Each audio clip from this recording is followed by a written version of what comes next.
আসসালামু আলাইকুম রহমতুল্লাহ। আমি এখন যেখানে দাঁড়িয়ে আছি এটা হচ্ছে মদিনার মসজিদুন নববীর খুব কাছে হেজাজ রেলওয়ে স্টেশন। আজ থেকে প্রায় ১০০ বছর পূর্বের অটোমান সাম্রাজ্যের এক ঐতিহ্য হেজাজ রেলওয়ে স্টেশন। সিরিয়া থেকে মদিনার দূরত্ব প্রায় ১৩০০ কিলোমিটারের। হাজিদের জন্য প্রায় ৪০-৫০ দিনের মতো সময় লাগতো তাদেরকে মদিনা আসতে। অটোমান সাম্রাজ্য আব্দুল হামিদ খান, দ্বিতীয় আব্দুল হামিদ খান, তিনি এই রেলওয়ে প্রজেক্টটা বাস্তবায়ন করেছিলেন। এটাই হচ্ছে সেই রেলওয়ে প্রজেক্ট যেখানে ১০০ বছর পূর্বে সকল হাজিরা এখানে আসতেন। এখন এটা একটি জাদুঘর হিসেবে রূপান্তরিত হয়েছে, যদিও রাত রাত থাকার কারণে এটা এখন বন্ধ। তবে এটার যে আর্কিটেকচারগুলা এগুলো সেই আগেকার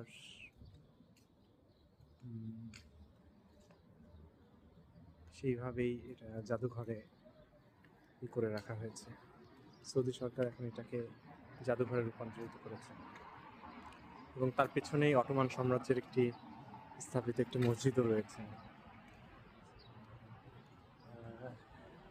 মসজিদুন নববীর ৩১০ নম্বর গেট থেকে এই হাজ্জাজ রেলওয়ে স্টেশন এখানে আসা যায়।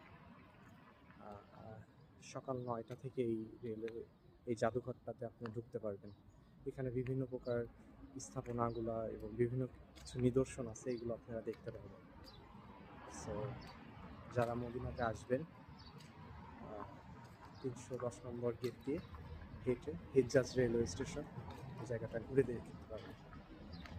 সো পিছনেই আপনারা দেখতে পাচ্ছেন এই সেই মসজিদটার আর্কিটেকচারটা সেই অটোমান সাম্রাজ্যের একটা ইতিহাস বহন করছে। একটু কাছে যাওয়ার চেষ্টা করছি, দিনের আলোতে এটা আরেকটু ভালো দেখা যেত, বাট রাতের আলোতেও একটা অন্যরকম সৌন্দর্য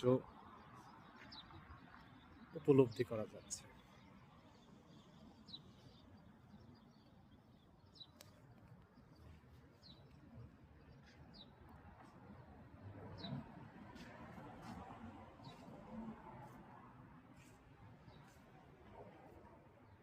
দরজাগুলো দেখা যাচ্ছে সেই